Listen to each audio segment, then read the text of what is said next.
룻기 3장 12절부터 18절 말씀입니다. 교독으로 읽어나가실 때 제가 먼저 12절을 읽도록 하겠습니다. 참으로 나는 기업을 물을 자이나 기업 물을 자로서 나보다 더 가까운 사람이 있으니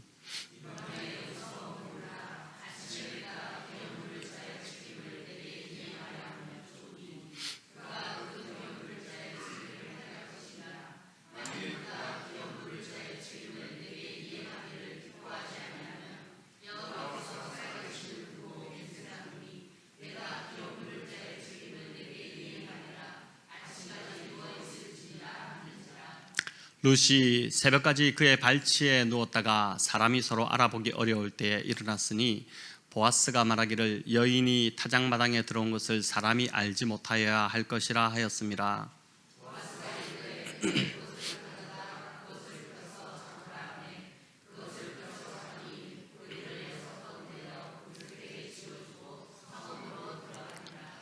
룻이 시어머니에게 가니 그가 이르되 내 딸아 어떻게 되었느냐 하니 룻이 그 사람이 자기에게 행한 것을 다 알리고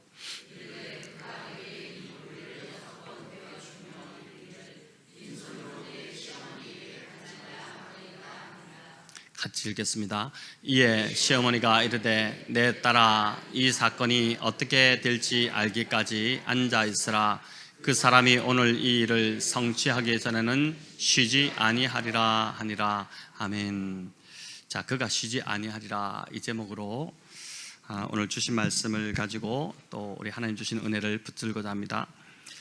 우리가 지난주 살펴본 대로 룻은 이제 보아스에게 프로포즈를 하였습니다. 시간은 한밤중이고 장소는 보아스의 타작마당입니다. 아주 로맨틱하지 않습니까? 시어머니 나오미가 알려준 대로 룻은 추수 축제를 마치고 흥에 취해서 이제 잠이 든 그 누우러 온 그 보아스의 이불 발치에 누웠습니다. 룻이 어떻게 이 상황에서 잠이 왔겠습니까? 보아스가 이제 깨기를 기다리며 가슴 졸이며 발치에 누워 있었을 것입니다. 캄캄한 밤 하늘에는 지금 별들이 그 타작마당 위로 막 쏟아지고 있고 또 주변은 다 잠들어 이제 고요한 상태였지 않겠습니까? 자다가 발에 뭔가 걸리자 놀라서 깬 이 보아스에게 룻은 당신의 옷자락을 펴 당신의 여종을 덮어서서, 아주 시적인 표현이죠. 당신의 옷자락을 펴 당신의 여종을 덮어서서 이 고백을 하게 되는데 이것은 저와 결혼해 주소서라는 청혼이었다고 말씀드렸습니다. 오늘 본문은 이 룻의 청혼에 대한 보아스의 그 한밤의 응답입니다. 보아스가 이제 거절이라도 한다면 나오미와 룻은 이제 더 이상 소망이 없습니다. 그들의 이 텅 비어 있는 인생을 채워줄 수 있는 유일한 사람이 바로 보아스였기 때문에 그렇습니다. 보아스처럼 저와 여러분의 텅 빈 인생을 채워주실 분이 있습니다. 바로 예수 그리스도이십니다. 예수님만이 우리의 인생의 소망이 되심을 믿으시기를 바랍니다. 그래서 룻기의 이 보아스는 예수님을 예표한다고 할 수 있습니다. 보아스의 이름이 뜻이 그에게 능력이 있다 이런 뜻인데, 우리를 구원할 진정한 능력이 예수님께 있음을 믿는다면 예수님은 반드시 우리의 텅 빈 인생을 채워주시고 우리의 소망이 되어 주실 것입니다. 자, 이제 보아스가 어떻게 응답하는지를 보고자 하는데 먼저 12절을 우리 같이 한번 읽도록 하겠습니다. 참으로 나는 기업을 물을 자이나 기업을 물을 자로서 나보다 더 가까운 사람이 있으니. 아멘. 자, 여기 보면 보아스가 자신을 기업 물을 자로 소개를 합니다. 기업 물은다는 말이 무슨 의미인지 우리가 먼저 좀 설명이 필요할 것 같은데, 기업 물을 자의 히브리어는 이제 고엘이라는 단어입니다. 이는 친족 중에 힘이 있는 자가 어렵게 된 다른 친척의 그 삶을 회복시켜 준다는 뜻입니다. 기업을 물은다, 그 삶을 다시 일으켜 준다 이런 뜻입니다. 기업을 무르는 경우는 세 가지였는데 첫째는 땅입니다. 본래 이스라엘은 그 희년 제도라는 것이 있었습니다. 50년이 되는 해를 희년이라고 하는데, 혹 어떤 사람이 형편이 어려워져 자기 소유의 땅을 팔았다 하더라도 50년이 되는 희년이 오면 그 땅을 원래 주인에게 도로 돌려주도록 그렇게 했습니다. 영구히 그 땅을 소유하지 못하도록 그렇게 한 것입니다. 이런 가치는 땅은 여호와의 것이라는 그 율법 때문이었습니다. 살다 보면 사업이 실패하거나 돈이 궁해져서 이제 땅을 팔거나 또는 집을 저당 잡혀야 될 그런 상황이 오지 않겠습니까? 하지만 희년이 되면 원래 주인에게 다 돌려주도록 그렇게 했습니다. 그래서 이제 기쁨의 해, 희년 이렇게 불렀던 것이죠. 두 번째는, 첫 번째가 땅이라면 두 번째는 이제 노예였습니다. 노예도 마찬가지죠. 돈 때문에 어쩔 수 없이 종이 된 사람이 있다 하더라도 50년이 되는 희년이 되면 그 사람을 놓아서 자유를 주어야 했습니다. 땅도 그렇고 사람도 영구히 노예가 되어 이제 종속되지 못하게 한 것입니다. 참 이 얼마나 놀라운 복음입니까? 그런데 이스라엘 역사에서 이 희년 제도가 제대로 지켜진 때가 있었을까? 율법이 이렇게 명하고 있는데 희년을 지키라고 하는데 희년이 제대로 이스라엘 역사 안에서 지켜진 때가 있었을까? 거의 없었습니다. 오늘날도 마찬가지죠. 이 희년이 제대로 지켜지면 땅 투기나 문제가 되어 있는 빌라왕 같은 이런 사람들은 다 사라지게 되지 않겠습니까? 성경대로 살면 정말 세상이 평안할 텐데 인간의 욕심이 이 땅을 가득 지배하고 있기 때문에 신음소리와 고통소리가 점점 커지는 것일 겁니다. 그런데 50년이 되는 희년까지 기다리지 않아도 친족 중에 능력자가 있다면 언제든지 그 판 땅을 다시 사서 되돌려줄 수 있었고, 또 노예로 팔린 자도 값을 대신 지불하고 자유의 몸이 되도록 도와줄 수 있었습니다. 바로 이것이 이제 기업을 무르는 행위인 고엘 제도였던 것입니다. 그런데 기업을 무르는 대상에 세 번째가 있었는데 바로 그게 누구냐 하면 과부입니다. 특히 자식이 없이 과부된 여인들은 당시 이제 노예가 되어 그냥 비참한 삶을 살 수밖에 없었습니다. 이럴 경우 남편의 형제가 이제 과부된 여인을 형수나 또 제수가 될 수 있겠죠. 그 여인을 아내로 맞이하여 대를 잇게 해주도록 그렇게 했습니다. 우리로서는 좀 이해가 안 되는 문화이고 생각만 해도 좀 이상한데, 이 가문이 끊어지지 않게 하기 위해 이스라엘 안에 율법으로 하나님께서 이런 고엘 제도를 두셨다는 것입니다. 그런데 이런 기업을 물을 수 있는 것은 아무나 할 수 있는 것이 아니었습니다. 자격이 있었습니다. 원한다고 다 할 수 있는 것이 아니라, 마음이 있다고 다 할 수 있는 것이 아니라 율법에서 말하는 그 세 가지 조건에 부합해야 했던 것입니다. 첫째는 친척이어야 했습니다. 친척. 땅도 그 집안 땅을 다시 회복시키는 것이기 때문에 친척이 사주어야지 그 집안 땅이 되지 않겠습니까? 그렇게 되는 것이고, 대를 잇는 것도 친척이어야지만이 그 집안의 씨를 잇는 것이기 때문에 친척이 가장 우선 조건이었습니다. 이제 두 번째는 유력자야 했습니다. 땅이든 노예든 또 과부의 삶을 회복시켜주는 것이든 그런 값을 치를 능력이 있어야 이게 가능하지 않았겠습니까? 세 번째는 자원하는 자만이 할 수 있도록 했습니다. 위에 두 조건이 다 갖춰졌다 하더라도 그 사람이 원치 않으면 기업을 물을 수 없도록 한 것입니다. 억지로 할 수 없고 자원하는 사람이 할 수 있도록 그렇게 이제 한 것이죠. 우리가 하나님께 기쁨으로 드려야지 그것이 하나님께 기쁨이 되는 것처럼 그런 것입니다. 자, 이런 배경을 가지고 우리가 오늘 본문 12절 13절을 한번 다시 읽어보도록 하겠습니다. 우리 본문을 한번 띄워주십시오. 네, 12절 13절 같이 읽겠습니다.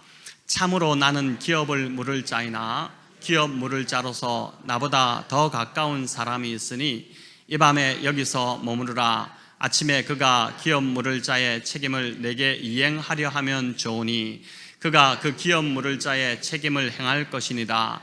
만일 그가 기업 물을 자의 책임을 내게 이행하기를 기뻐하지 아니하면 여호와께서 살아계심을 두고 맹세하노니 내가 기업 물을 자의 책임을 내게 이행하리라. 아침까지 누워 있을지니라 하는지라. 아멘. 자, 보아스는 친족이고 기꺼이 기업을 물을, 룻의 친족이죠. 나오미의 친족이기 때문에 기꺼이 기업을 물을 마음이 있지만 더 가까운, 보아스보다 더 가까운 친족이 있습니다. 그래서 이제 절차를 율법에 있는 그대로 절차를 밟으려고 하는 것입니다. 더 가까운 친족에게 물어보고 만약 그 사람이 기업을 물은다고 하면 그에게 하도록 기회를 주고 자신은 빠지겠다는 것이고, 만약 그가 기업 물으지 않겠다 이렇게 하면은 반드시 보아스가 기업을 물으겠다고 여호와 하나님의 이름으로 지금 맹세까지 하는 것입니다. 자, 그런데 시어머니 나오미가 우리가 한번 생각해 볼 것은 더 가까운 친족이 있는지를 몰랐을 리 없습니다. 그렇지 않겠습니까? 법적으로 기업을 물으는 우선권이 더 가까운 친족에게 있다는 것도 알고 있습니다. 자, 그럼에도 왜 나오미는 룻을 그 더 가까운 사람이 아닌 이 보아스에게로 보낸 것일까요? 나오미는 과부가 된 자신과 며느리 룻을 구해줄 수 있는 것은 이 법이 아닌 헤세드의 마음이라는 것을 알았기 때문입니다. 더 가까운 친족은 법으로는 맞지만 그 사람에게는 헤세드의 마음이 없다는 것을 나오미가 알고 있었다는 것이죠. 그래서 헤세드의 사람 보아스에게 지금 룻을 보낸 것입니다. 나오미와 룻은 율법을 의지하지 않고 하나님의 은혜인 이 헤세드에 의지하여 지금 은혜를 잊고자 한다는 것입니다. 나오미와 룻이 가난과 고통과 수치의 자리에서 벗어날 수 있는 것은 율법이 아니라 오직 헤세드의 은혜로만 가능하다는 것을 지금 이야기하고 있는 것이죠. 이처럼 율법은 우리를 구해줄 수가 없습니다. 저와 여러분 율법을 지킴으로 구원받지 않았습니다. 그렇지 않습니까? 율법은 우리가 죄인임을 더 알려줄 뿐입니다. 율법은 수치심만 더할 뿐 우리를 건져줄 어떠한 능력도 율법에는 없습니다. 우리는 오직 하나님의 그 헤세드의 마음, 그 헤세드의 은혜로 수치스러운 죄인의 자리에서 벗어나 구원을 얻었습니다. 이런 면에서 예수님이 우리의 기업 물을 자가 되셨다는 것을 우리가 다시 확인할 수가 있습니다. 룻기가 참 재미있습니다. 하나하나 이렇게 따지다 보면 정말 이게 다 맞아지고 있다는 것을 알게 되는데, 첫째는 예수님이 우리의 친척이 되셨다는 것입니다. 아니, 무슨 예수님이 우리의 친척이 되셨단 말입니까? 이렇게 생각할 수 있는데, 기업 물을 조건은 첫 번째가 남이 아니라 친척이어야만 되지 않습니까? 근데 예수님이 우리의 친척이 맞을까? 맞습니다. 히브리서 2장 11절을 우리 세 번역으로 같이 한번 읽어보도록 하겠습니다. 거룩하게 하시는 분과 거룩하게 되는 사람들은 모두 한 분이신 아버지께 속합니다. 그러함으로 예수께서는 그들을 형제 자매라고 부르시기를 부끄러워하지 않으셨습니다. 아멘. 여기 예수님이 우리의 형제라고 하지 않습니까? 우리 형제다.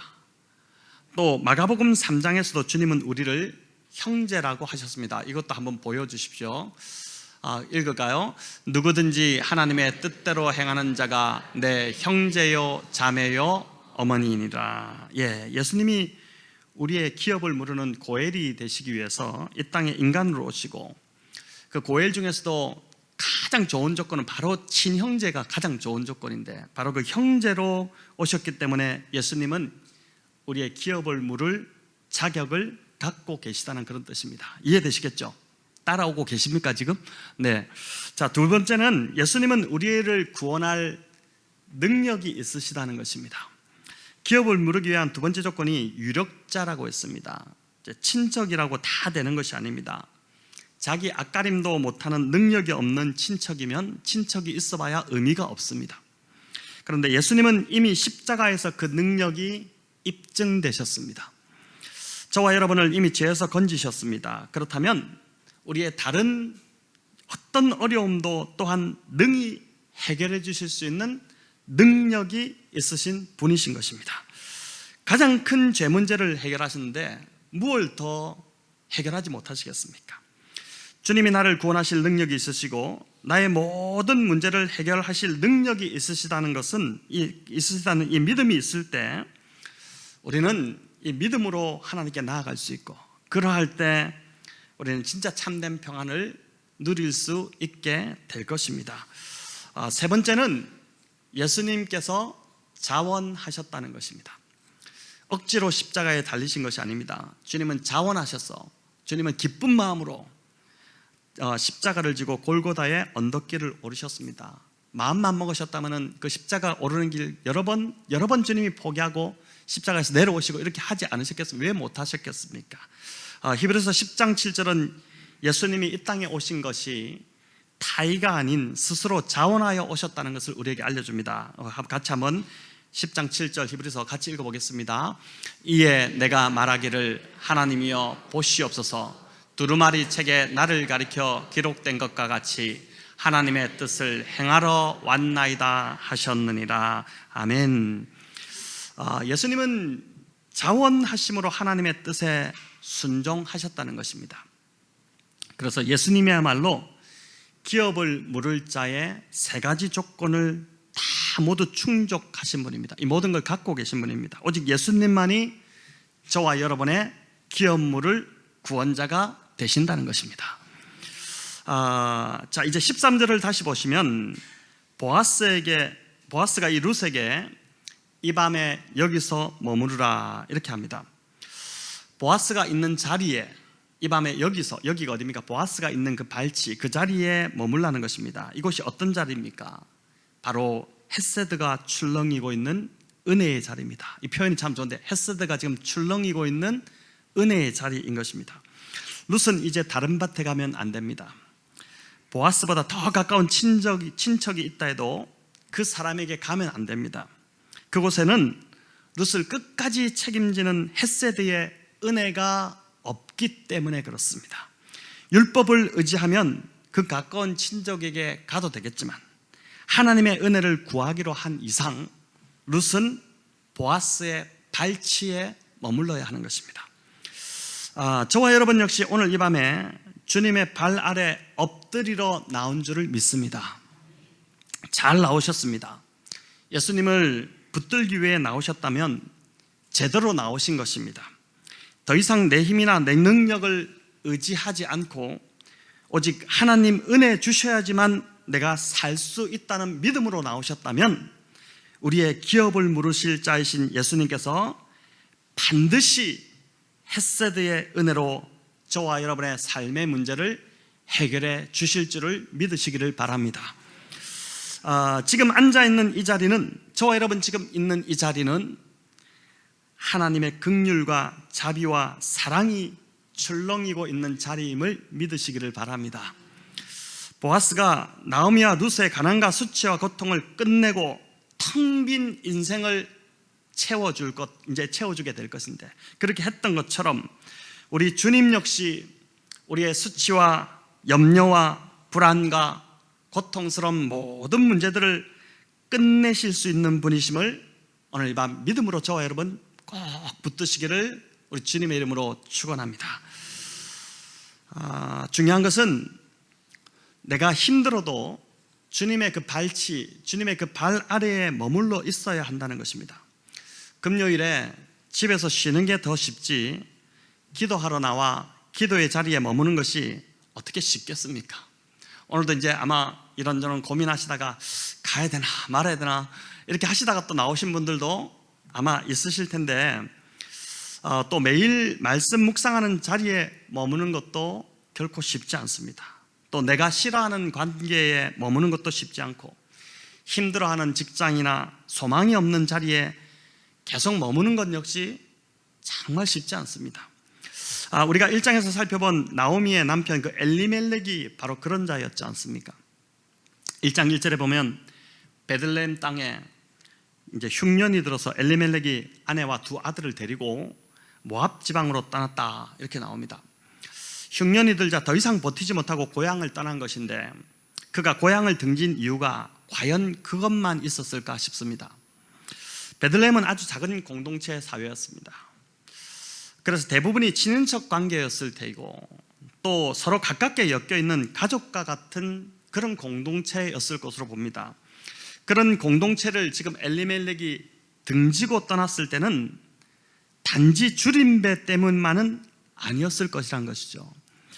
무슨 이유인지 알 수 없지만 아마 소외당하고 상처 입은 것을 견디지 못한 그 관계의 어려움이 큰 몫을 하지 않았을까 싶습니다. 나오미의 남편 엘리멜렉의 이름의 뜻은 나의 하나님은 왕이다 이런 뜻이고, 나오미는 나의 기쁨이라는 뜻입니다. 아마 학자들은 이 나오미의 이름 앞에 조금 더 몇 글자가 더 붙었을 건데 축약된 것이 아닌가 이렇게 추정합니다. 뭐 예를 든다면은 나의 기쁨인데 그 앞에 하나님은 나의 기쁨 또는 아버지는 나의 기쁨 뭐 이게 이런 이름인데 이것이 축약되어서 나의 기쁨 이렇게 줄여서 불렀다고 보는 것입니다. 어쨌든 이 이름대로 두 사람은 하나님의 다스림을 받으며 살아가기를 힘썼던 자들이었다고 볼 수 있습니다. 한때 주님의 발 아래 머물기를 힘썼던 자들입니다. 아마 우리 중에 대부분이 그러지 않았겠습니까? 이전에 열심히 신앙생활하고 주를 위해서 정말 살았던 그런 시간들이 있으셨을 텐데 그런 자들이 경제적 문제로 또 관계 문제로 더 버티지 못하고 하나님 임재하시는 그 믿음의 공동체를 박차고 떠나버린 것입니다. 그리고 그 결과는 너무 비참했습니다. 룻기 1장 1절을 원어로 보면 여러분 이런 결정을 내린 주체가 가족이 함께 회의해서 한 것이 아니라 남편이자 아버지인 엘리멜렉 혼자서 단독 결정한 것이라는 것을 볼 수 있습니다. 그래서 우리 남편들 또 우리 아버지들은 정말 결정을 잘 내려야 됩니다. 특별히 영적인 문제는 더 그렇습니다. 힘들다고 해서 믿음의 공동체에 머물지 못하고 가족을 데리고 떠나면 안 된다는 것입니다. 보편적으로 이 구절을 다 적용하면 안 되겠지만 결과적으로 이 룻기에서 보여주는 이 엘리멜렉 가정은 이 일로 엘리멜렉도 죽었고 두 아들마저 죽었습니다. 제가 공포감을 조성하기 위해 드리는 말씀이 절대 아닙니다. 교회를 떠난다고 무슨 저주를 선포하는 것도 아닙니다. 하나님이 옮기시라는 말씀이 없었는데 하나님이 이제 떠나도 된다는 말씀이 없었는데 내가 여러 가지 이유로 힘들어서 옮기게 되면 이렇게 우리 인생은 광야를 돌 수밖에 없다는 것을 말씀드리는 것입니다. 힘들어도 버텨내야 될 때는 끝까지 버텨야 한다는 것이죠. 힘들어도 주님의 뜻이라면 버티고 머물러야 하는데 그렇게 할 수 있었던 이유, 룻이 그렇게 할 수 있었던 이유가 무엇일까요? 룻은 보아스 때문이었습니다. 보아스가 책임지고 이 일을 행할 것이기 때문에 그랬던 것입니다. 우리 같이 한번 읽어보겠습니다. 룻기 3장 13절 읽습니다. 만일 그가 기업 물을 자의 책임을 내게 이행하기를 기뻐하지 아니하면 여호와께서 살아계심을 두고 맹세하노니 내가 기업 물을 자의 책임을 내게 이행하리라. 아멘. 여러분 이것이 또한 우리가 이 땅에서 사명을 정말 힘들어도 감당하고 버티는 이유이지 않겠습니까? 우리의 끝은 반드시 보아스 되시는 우리 예수님께서 우리의 삶을 회복시키시고 또 온전케 하실 것이기 때문에 주님이 우리의 소망이 되시기 때문에 우리가 힘들어도 버틸 힘이 바로 그 예수님에 있다는 것이죠. 여러분 사람을 보면 못 버팁니다. 또 내 처지를 봐도 버티지 못합니다. 하지만 주님이 내 삶을 반드시 책임지시고 회복시키실 것이라는 그 믿음이 있을 때, 그 주님이 보일 때 우리는 힘들어도 버틸 수 있는 것이죠. 이제 뭐 사적인 이야기이지만 저의 아내가 결혼을 결정할 때 하나님께 받았던 말씀이 있었습니다. 이사야 46장 4절인데 지극히 개인적인 것이지만 오늘 본문을 밝히는데 좋은 예화라서 제가 좀 신뢰를 무릅쓰고 들려드리고자 합니다. 이 말씀입니다. 한번 보여주십시오. 제가 읽어볼게요. 너희가 노년에 이르기까지 내가 그리하겠고 백발이 되기까지 내가 너희를 품을 것이라. 내가 지었은즉 내가 업을 것이요 내가 품고 구하여 내리라. 너희가 노년에 이르기까지 내가 그리하겠고 백발이 되기까지 내가 너희를 품을 것이라. 이렇게 나오는데 여러분 이 구절은 저희 아내가 이제 안성수양관에서 저를 놓고 기도하러 갔다가 그 첫날에 받은 말씀이었습니다. 아내는 이 말씀을 받고 저와 결혼하기로 결정했다고 했습니다. 처음에 제가 이 말이 참 이해가 안 되었습니다. 그리고 좀 기분 나쁘게 들리기도 했습니다. 아내의 말은 이런 것이었습니다. 형제를 놓고 결혼할지 말지를 구했는데 하나님께서 노년에 이르기까지 또 백발이 되기까지 품어준다고 하니까 이 말은 곧 이 결혼을 책임져 주신다는 말로 받았다는 것입니다. 형제가 잘나서 또 능력이 있어서 결혼하는 것이 아니라 결국 결혼과 나의 인생을 책임져 주실 분은 형제가 아니라 하나님이시기 때문에 결정했다는 것이죠. 여러분 들으면서 뭔가 조금 모호하지 않습니까? 이게 제가 그때 들을 때 내가 좋다는 말인지 싫다는 말인지 지금 생각해도 좀 애매모호한데, 그런데 생각해보면 사람을 보면 불안해서 저하고 못했겠죠. 저는 이 기도가 참 정확한 응답이었다는 생각이 듭니다. 당시 저는 부목사 시절인데 나이도 상당히 많았고 또 사례도 교회에서 받는 사례도 그렇고 집도 없고 볼 게 있었겠습니까? 그런데 아내가 10여 년간 선교사의 삶을 살아보니 다른 삶은 의미가 없더라는 것입니다. 그래서 계속해서 영혼을 세우는 삶을 이제 평생 살고 싶어서 목사의 3호 자리 소개가 들어왔을 때 나왔다는 것이죠. 저에게는 큰 구원이 임한 것입니다. 근데 저는 우리 김준영 강도사님에게도 이런 큰 구원이 곧 임하게 될 줄을 믿습니다. 굉장히 큰 아멘이 이 아멘이 그대로 응답되기를 바랍니다. 룻은 구원자 되신 예수 그리스도를 예표하는 보아스를 붙들었습니다. 저와 여러분은 이미 우리에게 오신 그 참 구원자이신 예수님을 붙들면 됩니다. 사람을 보는 것이 아니라 예수님 때문에 버틸 수 있는 것이고 예수님 때문에 우리가 머물 수 있는 것입니다. 그렇게 주님을 의지하고 인내할 때 반드시 저와 여러분의 삶을 선으로 이끄시며 좋은 것으로 우리에게 안겨주실 것입니다. 이 보아스의 확답을 받은 룻은 이제 새벽을 기다립니다. 텅 비었던 그 어둡던 인생의 긴 터널이 지나고 이제 밝은 빛이 나오미와 룻의 삶에 비치기 직전입니다. 자, 14절인데 우리 같이 한번 읽어보겠습니다. 룻이 새벽까지 그의 발치에 누웠다가 사람이 서로 알아보기 어려울 때에 일어났으니 들어온 것을 사람이 알지 못하여 할 것이니라 하였습니다. 아멘. 자, 룻이 한밤중에 보아스의 확답을 받았으면 바로 집으로 돌아갔으면 될 텐데 왜 새벽까지 기다렸다 일어났다고 할까요? 여기 보면 사람이 서로 알아보기 어려울 때에 일어났으니 일어났다 이렇게 하죠. 가장 어두울 때가 언제입니까? 동트기 바로 전, 그때가 그 새벽이 제일 어둡다고 하지 않습니까? 새벽기도 요즘은 환해가지고 나올 때도 굉장히 밝지만 정말 겨울에 한겨울에 새벽기도를 나올 때는 그 동트기 직전 진짜 어둡습니다. 그 어둠을 뚫고 이렇게 나오는 이게 참 쉽지 않거든요. 이게 마찬가지입니다. 이제 이 가장 바로 그때 룻이 일어나서 움직인 것입니다. 가장 어두운 때에 움직여야지 사람들이 알아보지 못하기 때문에 그런 것이죠. 누군가가 지금 룻이 화장하고 옷을 차려입은 채로 타작마당에서 나오는 걸 보았다면 오해하기 딱 좋은 상황이지 않습니까? 그렇게 되면 이를 그르치지 않겠습니까? 지금 보아스와 룻이 지금 기업 무르는 이 일을 굉장히 매우 신중하게 처리하고 있다는 것을 보게 됩니다. 15절 우리 이어 읽겠습니다. 보아스가 이르되 내 겉옷을 가져다가 그것을 펴서 잡으라 하매 그것을 펴서 잡으니 보리를 6번 되어 룻에게 지어주고 성읍으로 들어가니라. 아멘. 여기 겉옷은 히브리어로 보면 어깨에 걸치는, 여성들이 이제 어깨에 걸치는 숄 같은 그런 것입니다. 보아스가 거기에다가 보리 6번을 대어서 이렇게 룻에게 지어줬다는 것입니다. 이 양이 얼마 정도인지는 정확하게 알 수 없습니다. 하지만 17절에서 룻이 나오미에게 이야기하는 걸 볼 때 왜 이렇게 했을까? 이는 빈손으로 가지 않고 시어머니에게 드릴 뭔가 어떤 조그만 선물을 손에 쥐어준 것으로 그렇게 봅니다. 또한 이는 이제 나오미의 인생이 텅 비지 않고 보아스로 인해서 채워질 것을 암시하는 행동이었다고 그렇게 볼 수 있습니다.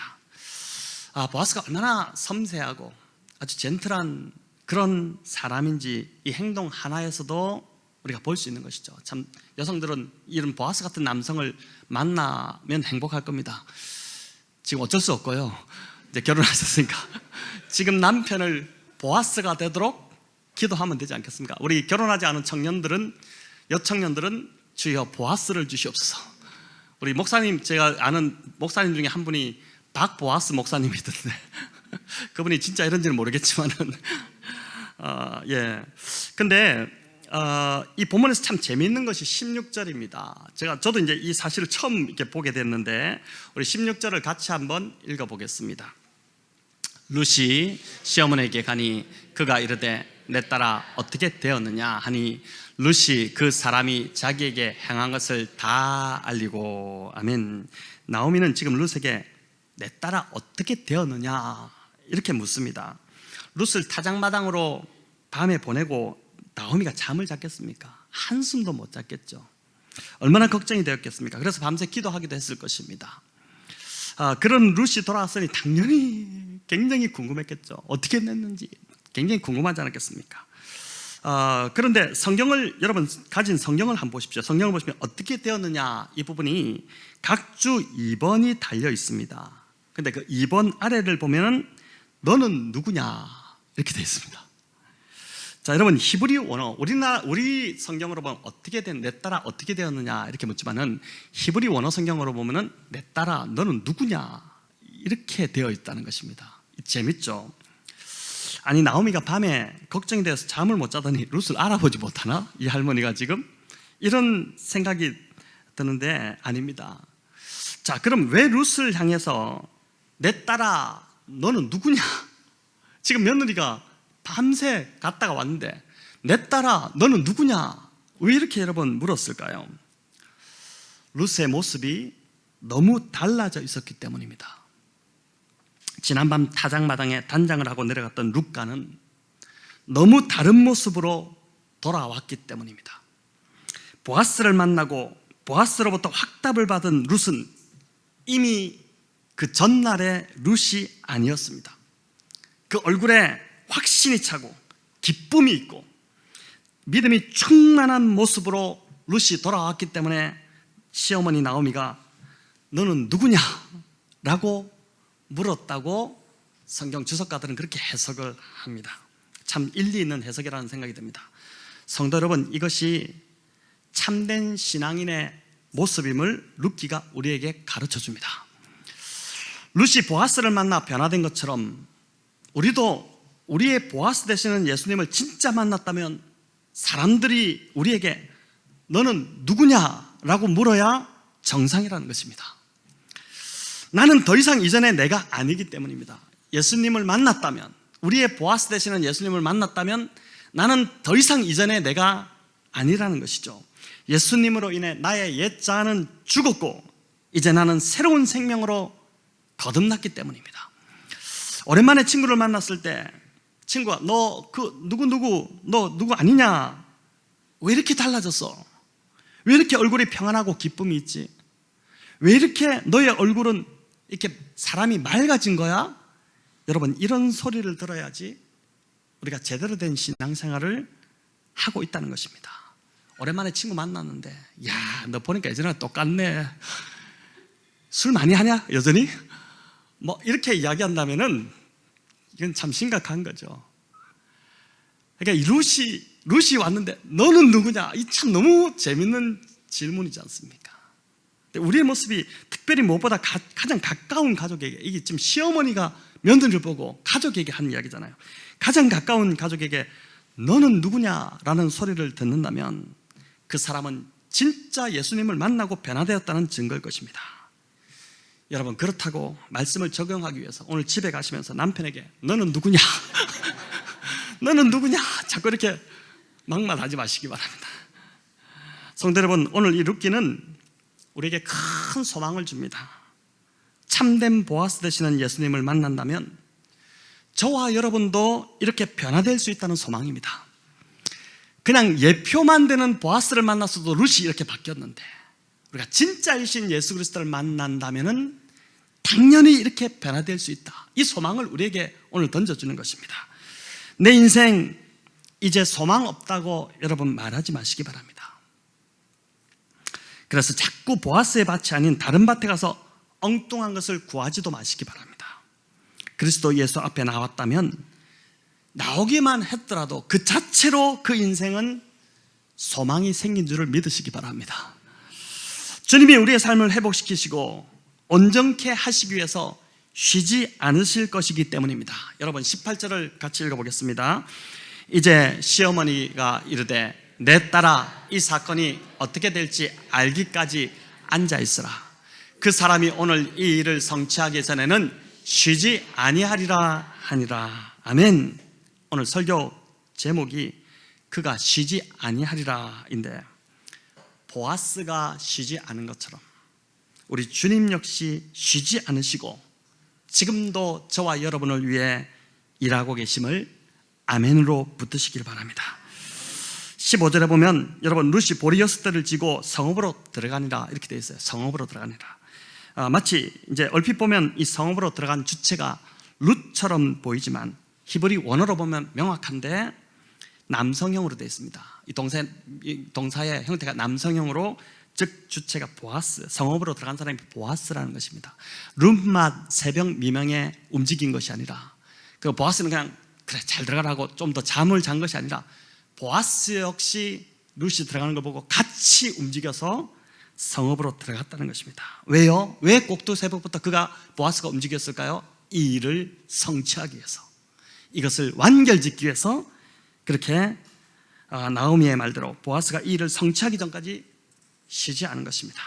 성도 여러분, 이제 말씀을 맺겠습니다. 오늘 하나님은 룻기의 보아스를 통해 하나님이 어떤 분이신지를 우리에게 보여주고 계십니다.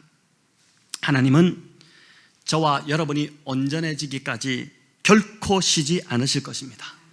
사람들은 우리에게 지칠 수도 있고 때로 힘들어하기도 하고 그래서 포기할 수도 있겠지만, 야 이제 난 더 이상 너 못하겠다, 서로 심지어 배우자조차도 당신이 이제 지친다, 그만하자 이제, 뭐 이렇게 할 수도 있겠지만 하나님은 절대 지치시지도 않고 절대 포기하지 않으십니다. 여러분, 이것이 오늘 우리에게 들려주는 복음인 줄 믿으시기 바랍니다. 요즘 내가 나를 볼 때 얼마나 한심스럽습니까? 내가 지금 이 나이 먹도록 무엇을 했나 싶지 않으십니까? 그래서 이제는 소망이 없다고 생각하실 수도 있습니다. 이제는 늦었다, 이제는 틀렸다, 이렇게 생각하실 것입니다. 하지만 그리스도 예수 안에서는 늦은 법이 없습니다. 회복 못할 삶도 없습니다. 왜냐하면 그분이 쉬지 않으시기 때문입니다. 중요한 건 내가 주님을 의지하고 주님 앞에, 주님의 발 아래에 나아가는 것입니다. 힘들어도 말씀의 자리, 기도의 자리에 머물기로 결단하는 것입니다. 그래야 여러분 변화의 시간이 단축됩니다. 빨리 바뀌어야 더 많은 시간, 더 남은 이 많은 시간 동안 주님께 마음껏 쓰임받지 않겠습니까? 여러분 다 늙어서 힘도 없을 때 그때 주님 앞에 쓰임받는다고 이 얼마나 원통한 일이 되겠습니까? 힘이 남아있을 때에, 내가 가진 것이 있을 때에 내가 주님께 좀 쓰임받는 그런 시간을 좀 단축해야 되지 않겠습니까? 이게 얼마나 기대되고 흥분되는 일인지 모릅니다. 이 밤에 기도하실 때 소망 없는 것 같은 내 삶을 여러분 있는 그대로 주님께 올려드리시기 바랍니다. 혹 이 자리에 내 남편이 나왔어야 되는데, 또 내 자녀가 나왔어야 되는데, 이런 안타까운 마음을 가지고 오늘 이 메시지를 들으신 분이 있다면 여러분의 남편을, 여러분의 자녀를 있는 그대로, 주여 내 남편이 지금 소망 없어 하고 있습니다, 주여 내 자식이 지금 너무 힘들어하고 있습니다, 그 자체를 그냥 우리 주님께 올려드려 보시기 바랍니다.